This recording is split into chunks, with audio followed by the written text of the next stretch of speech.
আসসালামু আলাইকুম।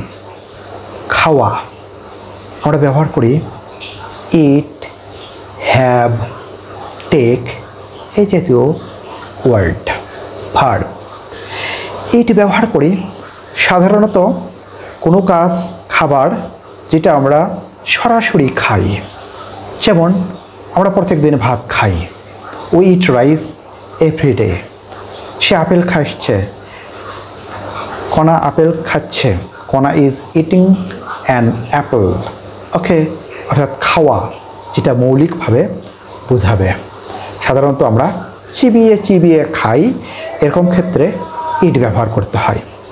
হ্যাভ এটি হলো খাওয়া, তবে এই খাওয়া বা গ্রহণ করাটা হলো ভদ্রচিত, সভ্য, সার্বিকভাবে। যেমন আমরা ব্রেকফাস্ট, লাঞ্চ, ডিনার এরকম ক্ষেত্রে ইটও ব্যবহার করতে পারি, তবে হ্যাভ ব্যবহারও করতে পারি।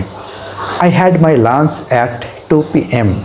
আমি দুপুর দুটোই দুপুরের খাবার খেয়েছিলাম। লেটস হ্যাভ সাম টি। চলো চা খাই, একটু চা খাই। অর্থাৎ হ্যাভ ব্যবহার কথাটা ইটের চেয়েও বেশ প্রাঞ্জল, ভদ্র, সাবলীল, মানানসই মনে হয়। ওকে, টেক। টেক মানেও খাওয়া, গ্রহণ করা, তবে এটি ঔষধ বা সুনির্দিষ্ট কিছু আহার সেগুলো বোঝায়।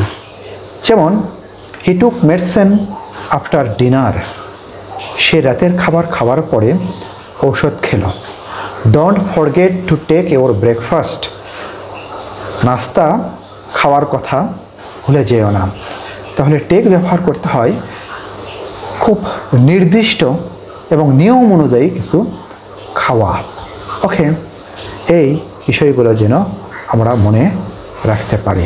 ওকে, এছাড়া আরও কিছু খাবার রয়েছে, সেটি হলো যেমন নেবল, NIBELE, নেবল। এই নেবল মানে হলো কুটকুট করে খাওয়া, মানে ছোট ছোট কামড় দিয়ে খাওয়া, ছোট ছোট করে কামড় দিয়ে, যেমন কলা আমরা খাই, কামড় দিয়ে খাওয়া। She nibbled a biscuit. সে বিস্কিট কুটকুট করে খেলো, কুটুকুটু করে কামড় দিয়ে খেলো। মান্স, মান্স হলো চিবিয়ে খাওয়া, অর্থাৎ জোরে জোরে একটা শব্দ হবে, মস মস করে খাওয়া। হি মান্সড অন চিপস। সে চিপস মস মস করে খেলো। চু, এই চু হলো চিবিয়ে চিবিয়ে খাওয়া, চিবানো, অর্থাৎ মুখের মধ্যে আছে, চিবিয়ে চিবিয়ে চিবিয়ে গেলাম। চু ইওর ফুড প্রপারলি। যথাযথভাবে খাবারগুলো চিবাও। গবল, GOBBLE। গবল মানে হলো দ্রুত গিলে ফেলা, অর্থাৎ মনে হচ্ছে যে তাড়াতাড়ি খাওয়া, লালসায় লোভে অতি দ্রুত সময়ে খাওয়া। হি গবল ডাউন হিজ লাঞ্চ। সে দুপুরের খাবার তাড়াতাড়ি গিলে গিলে খেলো। ওকে, ডিভার। এই ডিভার মানে হলো গো-গ্রাসে খাওয়া, দৈত্যের মতো খাওয়া, খুব ক্ষুধার্ত এটা দেখিয়ে খাওয়া। দে ডিভার্ড দ্য মিল। তারা তাড়াহুড়ো করে, হুড়মুড় করে সব খাবার খেয়ে ফেলল। স্ন্যাক, স্ন্যাক আমরা ব্যবহার করি জল খাবার। ওকে, ছোট খাবার, হালকা খাবার। যেমন she always snacks in the evening. এই স্ন্যাক মানে কিন্তু হালকা খাবার, আবার হালকা খাবার খাওয়া। সে বিকালে বা সন্ধ্যায় জল খাবার খায়। সিপ, সিপ হলো চুমুক দিয়ে পান করা, চুমুক, যেমন আমরা পানি খাই। ওকে, তরল কিছু ছোট ছোট করে পান করা। হি সিপড হিজ কফি, হি সিপড হিজ কফি স্লোলি। সে ধীরে ধীরে কফি খাচ্ছিল বা খেলো। সিপ। এরপরে গাল্প, GULP। এই গাল্প অর্থ হলো একেবারে অনেকটা গেলা, ঢক গেলা, একবারে অনেকগুলো মুখের মধ্যে নিয়ে তারপরে গেলাম, পানীয় বা তরল বস্তু। যেমন হি গাল্পড দ্য ওয়াটার। সে এক ঢোকে পানি খেলো, একবারে নিয়ে খেয়ে ফেললাম। সোয়ালো, SWALLOW, গেলা, গেলা ফেলা, অর্থাৎ এটা সাধারণত চিবিয়েও হতে পারে, না চিবিয়েও হতে পারে, এটা গিলে ফেলা। যেমন don't swallow the pills without water, অর্থাৎ পানি ছাড়া খাবার, বড়ি, ট্যাবলেট যেন না গিলে ফেলো। ওকে, ফিস্ট, FEAST আমরা ব্যবহার করি। ফিস্ট মানে হলো ভুরিভোজ। এটা সাধারণত আনুষ্ঠানিকভাবে যে জমজমাট কোনো খাওয়া বা দাওয়াতের যে খাওয়া, বিবাহ অনুষ্ঠান বা অন্যান্য পার্টির এগুলোর ক্ষেত্রে আমরা ফিস্ট ব্যবহার করি। যেমন উই ফিস্টেড অন বিরিয়ানি, আমরা বিরিয়ানিতে ভুরিভোজ করলাম।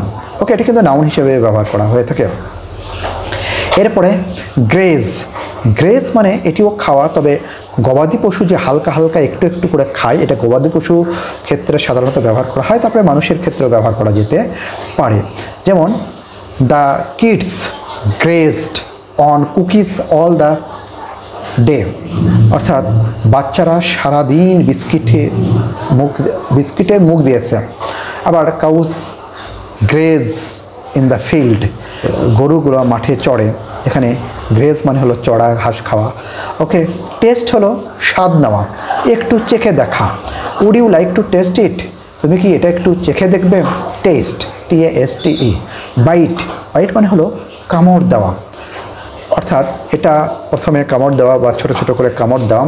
Take the bite of the sandwich, স্যান্ডউইচে একটা কামড় দাও। ওকে, এইভাবে আমরা বিষয়গুলো মনে রাখতে পারি। Thank you.